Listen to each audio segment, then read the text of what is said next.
उम्मीद रखेंगे तो इसीलिए मेरे ख्याल में ये उतना एक मार्केट को हिलाने वाली जीडीपी का डेटा इस बार उतना नहीं है। ओके टक्कर सर, जीवीए का नंबर देखेंगे तो इम्प्रूव्ड है, वो 6.4 के अनुमान सामने 6.8, लेकिन इसमें एक चीज और मैं क्वेश्चन के रूप में जोड़ रहा हूँ।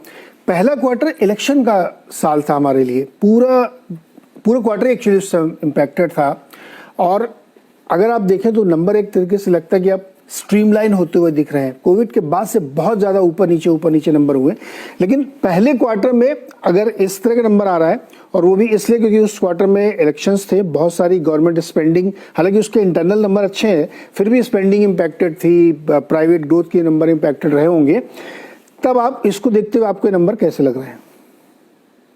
देखिए आज जो आंकड़े आए हैं एज पर, जैसे सुनील ने बोला, एज पर मार्केट एक्सपेक्टेशंस ही थे ऑलमोस्ट, जो कि एस्टिमेट थे 6.7 6.8 के आसपास के थे, और ऑब्जेक्टिव यहीं पे आया है।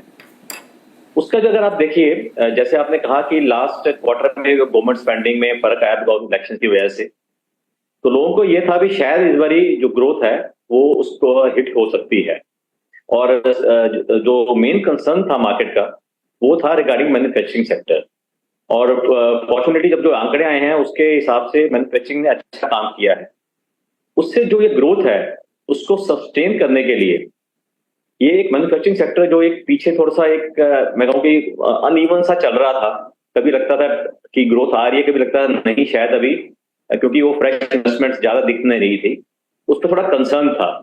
तो ये उसको एक पुश देगा मैन्युफैक्चरिंग कि जो ओवरऑल हमारी कंट्री की प्रोडक्शन है, इकोनॉमी है, वो अच्छा करे। और जो एक एग्रीकल्चर का थोड़ा एक आई थिंक सेटबैक है कि उसमें अभी ज्यादा ग्रोथ नहीं आई है, बट होपफुली अभी मानसून अभी तो अच्छा है, जबकि एक उसमें इशू ये है कि अनइवन मानसून आ रहा है। वो तो हम कई सालों से देख रहे हैं अब कि मानसून वो कंसिस्टेंट नहीं रह गया कि पूरे देश भर में एक जैसा है, कहीं अच्छा कहीं खराब। तो उसका इम्पैक्ट अगर थोड़ा ठीक रहा तो एग्रीकल्चर ग्रोथ भी आएगी। तो ये एक अच्छी फिगर है। और जो दूसरा एक और जो बेनिफिट जो हमें जो शायद गवर्नर साहब ने, रिजर्व बैंक ने ये भी बोला कि जो इन्फ्लेशन है वो भी अब थोड़ी मॉडरेट हो रही है, जो कि आरबीआई के जो एक कंफर्ट लेवल के अंदर होती है उसके अंदर आ रही है।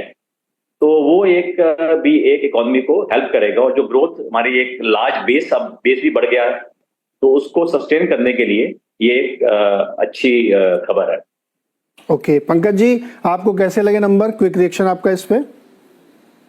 नंबर्स मेरे हिसाब से नीरज जी नमस्कार, thanks for having me in the show. जी नीरज जी, नंबर्स काफी स्टडी हैं, और जिस तरह का अभी मैं चर्चा कर रहा था किसी एक्सपर्ट से कि जो हमारा फिगर आया है, जो 6.7 का फिगर आया है, एक्सपेक्टेड लाइंस पे फिगर रहेगा, और इसको अगर हम एक्सप्लोर करें कि जो पूरे ईयर का जो आरबीआई का एस्टिमेट है 7.2% का, क्या उस लेवल तक इन फिगर्स के आसपास से पहुंच पाएंगे? तो I think at end of the year, total year में भी ये अनुमान माना जा रहा है कि 7% से हो सकता है थोड़े से डेसिमल पॉइंट हम नीचे बने रहे।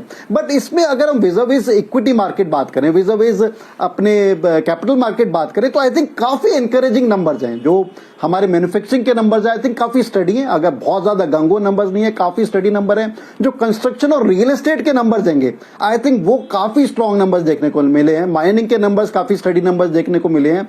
आई थिंक जो एक डिसअपॉइंटमेंट है, एक एक्सपेक्टेड डिसअपॉइंटमेंट थी आई थिंक एग्री और सर्विसेज में, क्योंकि जिस तरह का इलेक्शन सिनेरियो था, गवर्नमेंट की स्पेंडिंग डेफिनेटली कम थी पिछले क्वार्टर में, और एग्री को लेके किसी तरह, और हमें नहीं भूलना चाहिए कि जो वेदर कंडीशन भी थी पिछले क्वार्टर में, काफी सीरियस समर वेदर कंडीशंस थी। तो आई थिंक काफी एक्सपेक्टेड लाइंस पे हैं, इसमें कोई भी एक नेगेटिव जर्क नहीं है, एंकरेजिंग नंबर्स हैं। और मेरे को लगता है अगर हम इकोनॉमी या मार्केट की तरह एक्सपेक्टेशन करें कि मार्केट का किस तरह रुझान होगा सोमवार को, आई थिंक मार्केट इसको पॉजिटिवली देखेगा।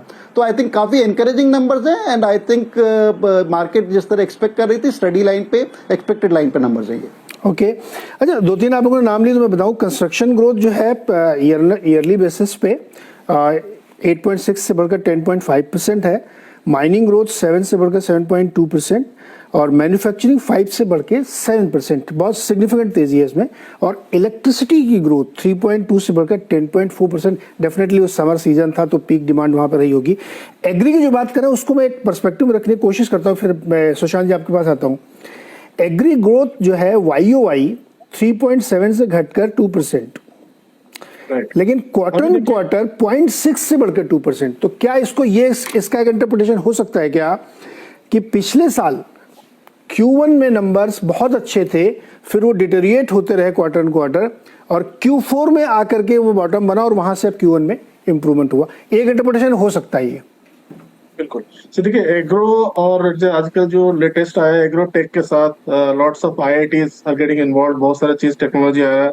ब्रिक्स नेशन के साथ इंडिया का एक लेवल बढ़ा है, and Indian currency is going across, so lots of foreign technology जो आया है एग्रो में, that is the main rise of the growth. And also थोड़ा सा जो गिरावट आई है, थोड़ा सा आगे पीछे आप जो थोड़ा सा इन्फ्लेशन देख रहे हो, उसमें बहुत सारे स्टेडी प्लेयर्स आ रहे हैं एग्रो में। फॉर एग्जांपल रिटेल में बहुत बड़े बड़े प्लेयर्स इंडिया में आ रहे हैं, like IKEA, Walmart kind of बड़े बड़े स्टोर्स जो खोल रहे हैं in terms of agro, and also in home our जैसे रिलायंस, अदर इंडस्ट्री जो भी ग्रुप्स है, वो एग्रो एंड अडानी जैसे बड़े बड़े ग्रुप्स तो अपने हिसाब से जो एग्रो में ग्रोथ करवा रहे हैं। तो बिकॉज ऑफ दिस रीजन ये आ रहा है। एंड सेकेंड मैं मानूंगा कि बिकॉज और एक सबसे बड़ी रीजन है कि हमारा जो currency is getting accepted across global, ये तो बहुत सारे। Open your Angel One account in 3 quick and easy steps. Enter your mobile number and verify using OTP. Enter your registered email ID for KYC verification. You are almost there. Now just add your PAN card details. Sunil ji, ये number तो dated है, 3 महीने पुराने, है ना? अभी जुलाई और अगस्त 2 महीने और निकल चुके हैं। अभी ग्राउंड का चैनल चेक एक्सपीरियंस आपका क्या कहता है? देखिए और ये भी एक बात मैं कहूंगा कि शायद गवर्नमेंट यही नंबर को रिवाइज भी करे by end of the year. वो भी हर बार होता है ना। बिल्कुल। तो हमारा इंडिया में डेटा कलेक्शन और ये इतना परफेक्ट सिस्टम नहीं है, वक्त लगता है, एडजस्टमेंट लगता है। तो मेरे ख्याल में उतना ज्यादा उस डेटे के ऊपर हमें उतना ध्यान नहीं देना है। ब्रॉड लेवल पे अरे 6% से 7% से 3% गिर गई, ऐसी बात से ध्यान रखना चाहिए। ये थोड़ा आगे पीछे वाली बात ये चलनी चाहिए। सेकंड बात जो हम कह रहे हैं ना, देखिए अग्री में हम कह रहे हैं कि बहुत कम है, मगर अगर फूड इन्फ्लेशन हाई है तो समझिए कि अग्री में जो इनकम्स उसके कारण बढ़नी चाहिए, तो शायद वो फ्यूचर में आके डिमांड को बढ़ेगी। फिर मॉनसून अच्छा रुझान हो गया तो उसके कारण भी रूरल में ट्रैक्टर की परचेज से लेकर सब वो भी बढ़ सकती है। फेस्टिवल सीजन भी सामने आ रही है। तो मेरे ख्याल में एक डेटा पॉइंट को हमें एक कंटिन्यूइंग बेसिस पे देखना चाहिए कि इस क्वार्टर में क्या रिफ्लेक्ट हो रहा है, अगले क्वार्टर की क्या। जैसे आपने कहा आधा क्वार्टर तो चल चुका है, तो अब मार्केट ऑलरेडी आगे सोच रही है, तो उनको शायद अभी नेक्स्ट डेटा उनको देखना चाहिए कि क्वार्टर की अर्निंग सीजन, क्योंकि अर्निंग सीजन के रिजल्ट्स आते हैं जीडीपी के पहले ही, तो उसी से इकोनॉमिस्ट बनाते हैं एक तरह का projected GDP for next quarter ना। और मैं कहूंगा कि इकोनॉमिस्ट की projection was closer to reality than RBI projection. तो ये बात क्योंकि उनके पास कंपनियों का डेटा ऑलरेडी आ चुका है और उससे वो मायना लगा रहे ना। तो मेरे ख्याल में ये नॉर्मल ऑनलाइन चीजें, ये कोई खास इस क्वार्टर के लिए अलग बात नहीं है। खाली इलेक्शन एक वन ऑफ इवेंट था और समर बहुत भारी था, तो उसके कारण थोड़ी बहुत दिक्कत आई। उसके अलावा मैं कहूंगा कि अगले क्वार्टर का पिछले साल सेम क्वार्टर के साथ कंपेयर करना ठीक होगा, लाइक होगा। यहाँ पे उतना नहीं था, लास्ट ईयर फर्स्ट क्वार्टर में इलेक्शन नहीं था, तो वो लाइक टू लाइक कंपेरिजन अगले क्वार्टर के लिए बहुत और भी मीनिंगफुल रहेगा। ओके, टक्कर से थोड़ा इसको मैं आपसे और समझता हूँ। अभी हम लोग जो मार्केट को देखते हैं तो उसमें बहुत सारी जो कंपनीज B2C सेगमेंट में है वो हमें ये बताती हैं कि रूरल डिमांड पिकअप हो रही है।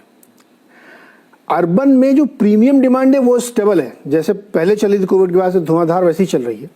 लेकिन अर्बन की जो इकोनॉमिक डिमांड है, इकोनॉमी सेगमेंट वाली, वो बहुत अच्छी नहीं है, लेकिन रूरल में पिकअप आया है। अब इसको मैं इन टर्म्स में आपसे समझने की कोशिश करूं कि पिछले 2 महीने में, ये चूंकि ये नंबर तो अब 3 महीने पुराने हैं, लास्ट 2 मंथ्स में आपने ग्राउंड पे क्या देखा है? क्योंकि बहुत सारी कमेंट्री डाइवर्स भी हैं, कुछ लोग कह रहे हैं कि नहीं थोड़ी दिक्कत भी है इकोनॉमी में। देखिए, आप जो कह रहे हैं मैं काफी हद तक से सहमत हूँ। हम जिक्र करते हैं दोनों का, अर्बन का और रूरल इकोनॉमी का।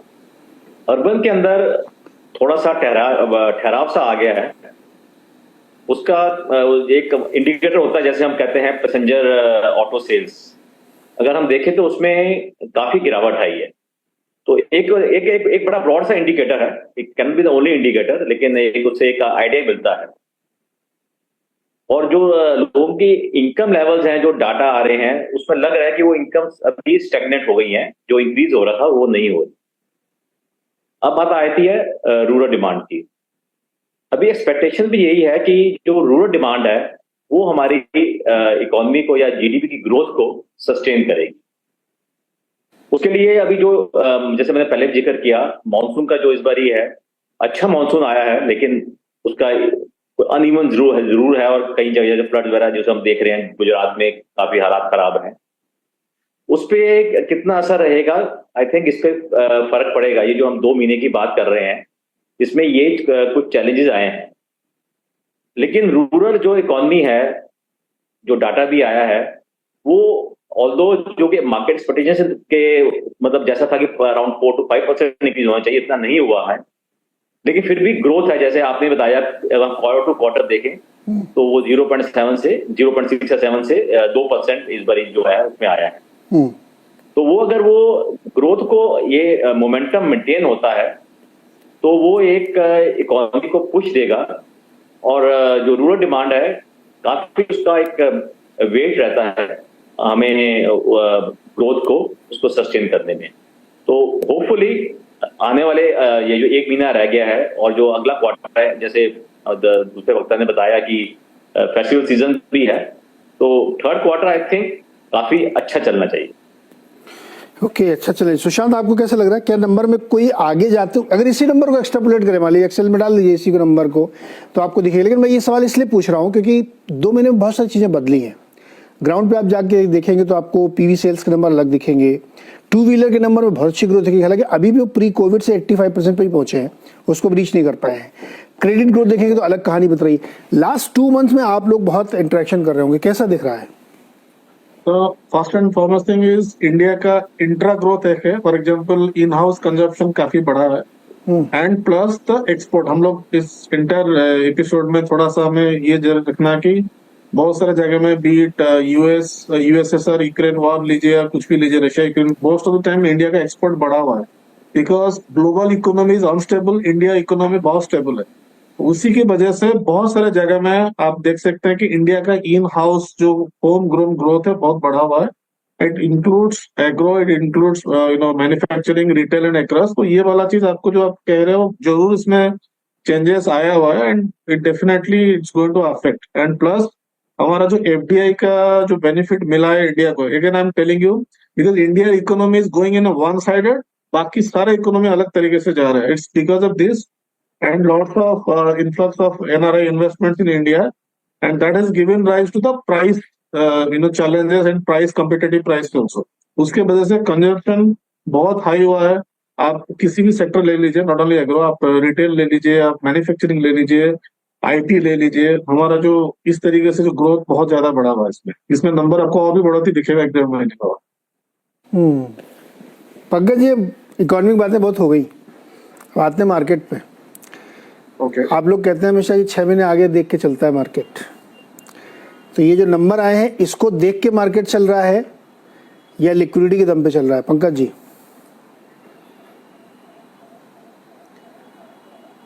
आई थिंक नीरज जी, इसका जवाब तो ये है कि मार्केट का खैर बेसिक कैटलिस्ट, बेसिक स्टेरॉइड तो लिक्विडिटी है। जिस तरह का फंड्स मनी अवेलेबल है आज के दिन, चाहे वो एसआईपी के फॉर्म में हो, म्यूचुअल फंड के पास हो, एचएनआई हो, फैमिली ऑफिस से हो, I think that is the basic steroid for this market. And उसमें मैं कहूंगा कि अगर हम देखें कि जिस तरह के नंबर्स आज आए हैं, if we talk with relevance to the GDP numbers, I think ये ऐसे बिल्कुल भी नंबर नहीं है कि जो उस पे किसी भी तरह का ब्रेक लगाएं या उस पे किसी भी तरह का थमाव लगाएं या डेंट लगाएं। आई थिंक नंबर्स काफी एनकरेजिंग है। अगर हमारे मार्केट रिलेटेड देखिए, आई थिंक मार्केट को मैन्युफैक्चरिंग नंबर्स आई थिंक काफी एनकरेजिंग लगे। That is what market wants. जिस तरह के रियल एस्टेट कंस्ट्रक्शन के नंबर्स हैं, आई थिंक काफी एनकरेजिंग नंबर्स हैं।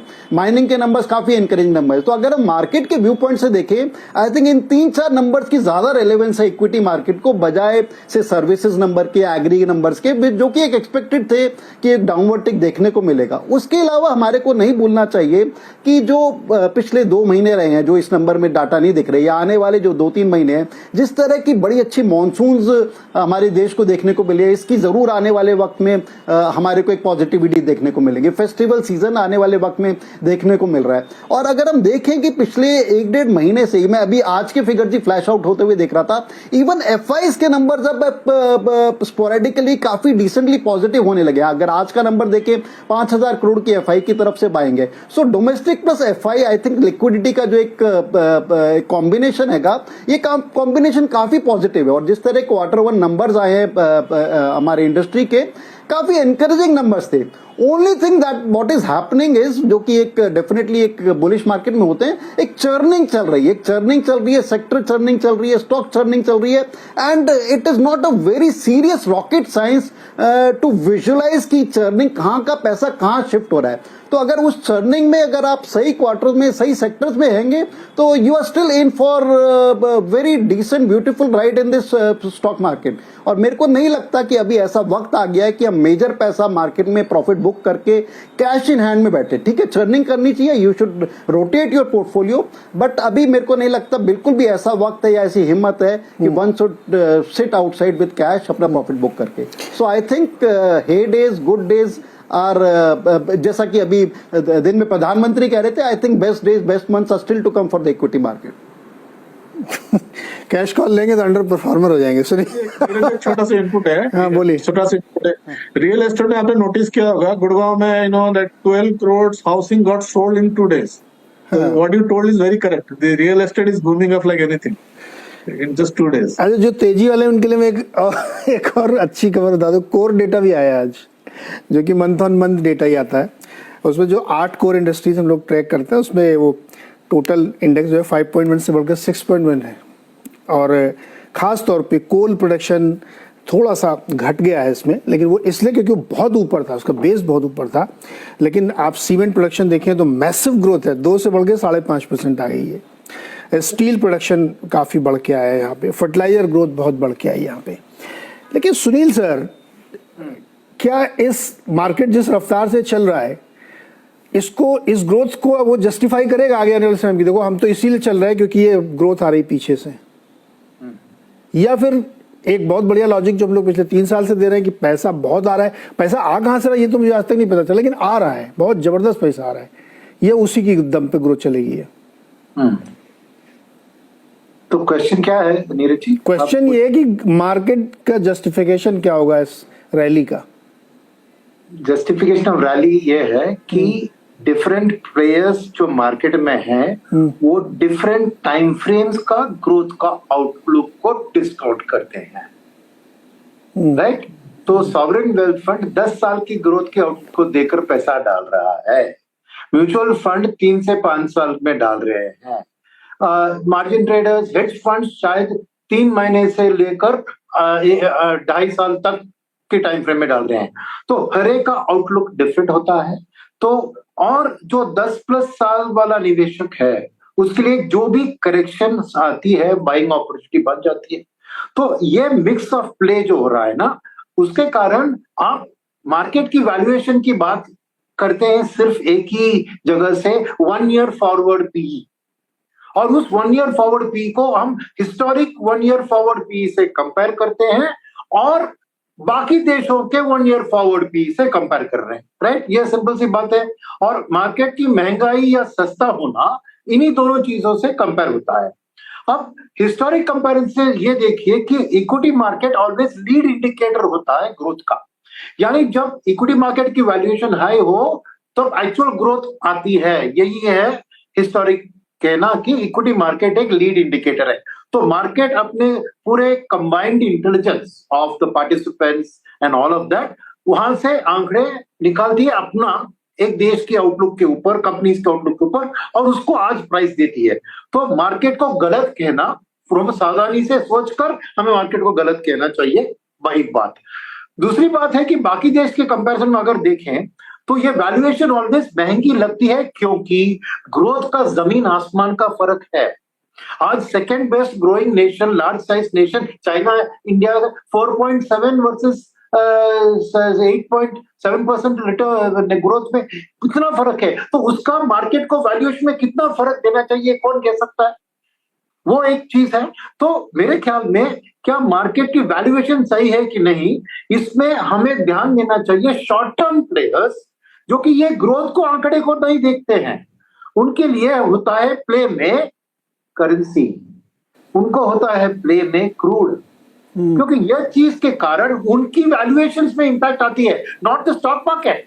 करेंसी के कारण उनका या ऑयल के कारण इंडिया का इन्फ्लेशन लेकर या ट्रेड डेफिसिट फिस्कल में उसके असर, तो वो चीज आपके मार्केट को एक वैल्यूएशन के लेवल से उठाती है गिराती है, ये ग्रोथ के आंकड़े के कारण नहीं होती है।